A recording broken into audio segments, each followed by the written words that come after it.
people. Is that true or not? And why are we talking about it? Because I'm happy. I'm irrelevant and... I'm also irrelevant. My name is Happy, H-A-E-P-P-Y. And you're just sexy. Truth about Korean plastic surgery and skincare procedures in Korea. Hey guys, my name is Happy, H-A-E-P-P-Y. Who are you? My name's Tony. I'm CEO of Seoul Guide Medical, a medical tourism agency in Seoul, Korea. And I have gotten work done with SGM, Seoul Guide Medical, before.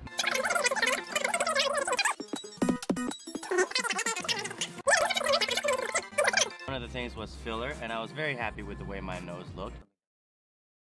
Was I trying to look like a white people? What's your definition of white? I think I'm going at this from the perspective of comments on YouTube. Westerners in general thinking, oh, these Asian people making their eyes look bigger, double eyelids and high nose bridges to look like us. So what would a white person's nose or white people's eyes be to you? If I had to say it, big round eyes with the thicker double eyelids, high nose bridges that like come all the way up to here, you know, dips in. I don't know. Those are like kind of things I would attribute to as white features. But that's kind of like a Eurocentric kind of viewpoint, which could have been propagated by who controlled media. But if you think about it the other way, there's a huge population in India and Pakistan. About all of them have double eyelids and they have tall noses.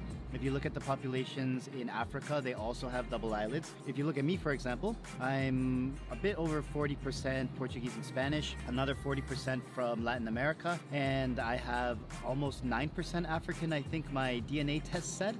So I'm really mixed in there, but if you look at the features, it's not just what people would consider white. That kind of viewpoint, you're kind of missing out on all the other cultures that there are in Asia, in Africa, pretty much across the planet. Would it then be accurate to say that they're trying to be another race? I don't think so. I think they're just trying to be the best version of themselves that they can be in their own perspective. So if you look at beauty standards, we can say, it's fairly mathematical. There's trends that go in and out, but it's basically meant on proportions. Your face is divided into thirds, an upper third, a middle third, and a lower third. And then after that, it's divided into the left and right sides of your face. Whoever has more balance in their face across time has generally been considered more attractive. So what people are normally looking for is more balance. Bigger eyes provide better balance. If your eyes are fairly small, and then your forehead's larger, your chin is longer, it doesn't fit into balance. So what we do, we don't make people into another race, we just make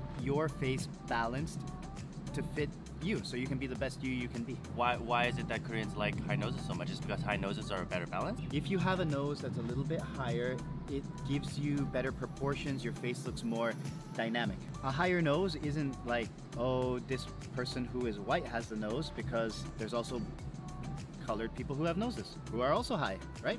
It's just, it provides better balance for your overall face. We're in Dubai right now. Middle Easterners also have very high noses, right? Yeah, Middle Eastern people have super tall noses. Again, it's not a white person thing, it's a brown person thing, it's a black person thing, it's a every color person, which I think I kind of am every single color. It's an every color kind of person thing. I have a lot of patients who have come here from Dubai and Abu Dhabi and other parts of United Arab Emirates and other parts of the Middle East. So we're actually here visiting them. And two other people came on the trip with us. MJ, she's a YouTuber as well, and also Uni Unni. Both have been past customers of SGM, right? Yeah. Probably the best thing that I've gotten from Tony is a hair transplant. Looks good. Look at my hairline. It used to go all the way like up to here and then back down, but now it's all like... But that's another thing, right? In terms of beauty standards, like my hairline and stuff, I think Koreans do end up getting a lot of hairline transplants and things. Yeah, hairline transplants in Korea are extremely popular. There's basically two kind of places where people go in the world. One is Turkey and one is Korea for hair transplantation. Turkey is cheaper, but if you want the higher quality, then people tend to come to Korea. We're not gonna be talking about like prices and specific surgeries in this video. I just wanted to kind of put it out there. Maybe you've got some ignorant friends that are like, Asian people all look the same. Asian people just want to look like white people. Koreans are all just fake. Because, you know, I've been reading like comments on YouTube and stuff like 99% of Koreans get plastic surgery. Koreans are all fake. I will never marry a Korean because my kid might pop out like a troll. Not gonna say it's called racism, but I can't find another word for it. Is it true, like that all Koreans get plastic? After watching this video for more information. No, it's not true that all Koreans get plastic surgery. It's the country with the most plastic surgery cases per capita of anywhere in the world, so the number is high. Right. Some numbers put it at about 20% for the entire population of Korea. Between the ages of 19 and 29, it's about 1 in 3. So it is a really high number, and that's not counting skincare and non-surgical procedures. For example, we did Happy's filler here on the nose. It's gone now. That's not counting that. There's no taboo. The way I kind of think about it is like, you and I are both wearing shirts, right? We're both wearing a bit of BB cream, we're both got stuff in our hair. What's the difference between that and doing something on your face? Oh, well, you're not changing your physical self. When I was first year of university, I was 58 kilograms. I don't remember how many pounds it is now, but it's very skinny for my height. I went to the gym for years and years and on end, and I ended up at about 85 kilograms. That's a huge transformation in my physical sense. And when I was going through it, I remember people saying, why are you working out? Why are you eating so much? Why are you changing your body? You're fine the way you are. And I'm like, because it's for me. It's not really for you. It's because I want to do it. And that's the way Koreans tend to think about plastic surgery and skincare. It's for me. And if I want to improve myself and it's not hurting anybody, then what's wrong with that? What is wrong with that? Leave it in the comments. You might disagree. I want to know what you guys think. I always want to know what you guys think, even though I might tell you that you're wrong. And I probably will, because that's just who I am. But I've always been curious, right? So if Koreans aren't changing themselves to look like a different race, are there any Koreans that are naturally born with the features that people get surgery for in Korea? Yeah. So the world is not totally homogeneous even within a society, right? There's Koreans that are born with the double eyelids. There's Koreans that are born with a tall nose. There's Koreans that are born with a V-line shape. And this happens across every culture. Wherever you go, there's going to be variations. It's not like everyone's the same. And it is a kind of, I don't want to call it racism or prejudice, but basically in order to recognize a face, you have to have seen about 10,000 of those faces in order to really distinguish the features. So when you and I are growing up, I grew up in Canada, so I got to see lots of different faces, but one face I didn't see in my town, which is London, Ontario, Canada.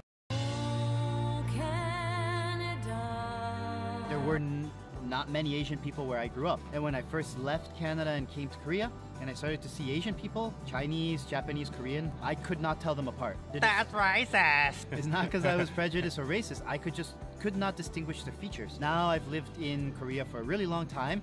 I can totally tell which part of the country they're from. And I can distinguish, of course, between the different nationalities. For those of you who are watching that you don't know who I am and you just click based on the title, just know this. When people get surgery to look better, it's just to look better to what they believe better is. They're not trying to be Spanish or white or black or whatever. He's an expert in his field, so he can say with confidence what he can say. Take what we've said, which I'm telling you is true.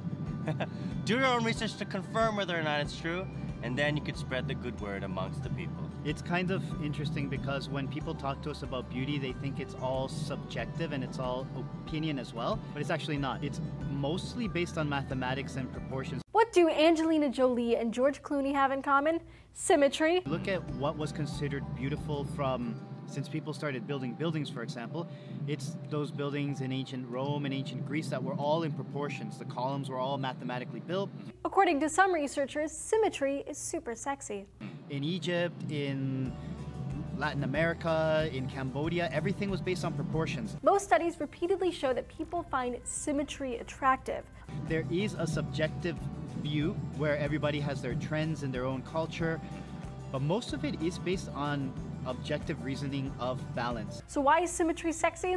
Well, the idea is that symmetry somehow signals genetic fitness. If you just look at your face and you're like, I want to improve this because, my right side is a little different from my left side, that's not wrong. Yet symmetry might mean more than just good genes. One study published in the journal Psychonomic Bulletin and Review found that those with symmetrical faces tended to be more extroverted and friendly, character traits that a lot of us like in our potential mate. And then your subjective opinion comes into play.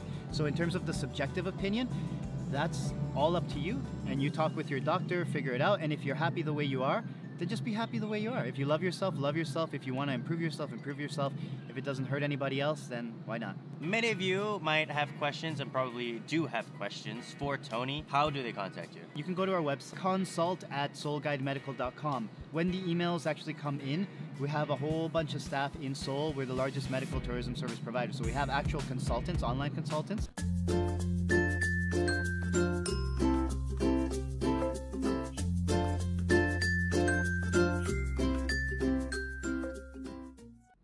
communicate with the doctor, we figure everything out, and we give it to you. You can write directly to the hospitals if you want. It's a much more difficult process. Email us, we'll take care of everything for you, make everything easy. You come over, we take care of you from start to finish. Tony Medina, Happy, H-A-E-P-P-Y. Thank you very much for watching. If you learned anything, please like the video, share it with somebody who might need a little bit of education, or you just find it fun to share my videos because I'm awesome. If you do want to subscribe, definitely click that notification button because otherwise YouTube won't give you notifications for my videos. And that's another happy ending. Because I see all these girls on Instagram, and then you scroll down to the old pictures and it's just like, who's that? That's not you. So I want to know what you think they've had done. Alright. And how I can look like them. Oh, Ariana Grande! Seoul is the capital of plastic surgery, skin, dental, vision correction, and other medical treatments. Soul Guide Medical is here to find you the best doctors, the best procedures, and take care of you from start to finish. Contact us at consult@soulguidemedical.com for a free consultation with our specialists. Let us take care of everything and create a customized treatment plan that is right for you. We help you with airport pickup, accommodations, in-clinic translations, aftercare, and hold your hand every step of the way. Visit our website at soulguidemedical.com for more information. Soul Guide Medical. Happy patients, always.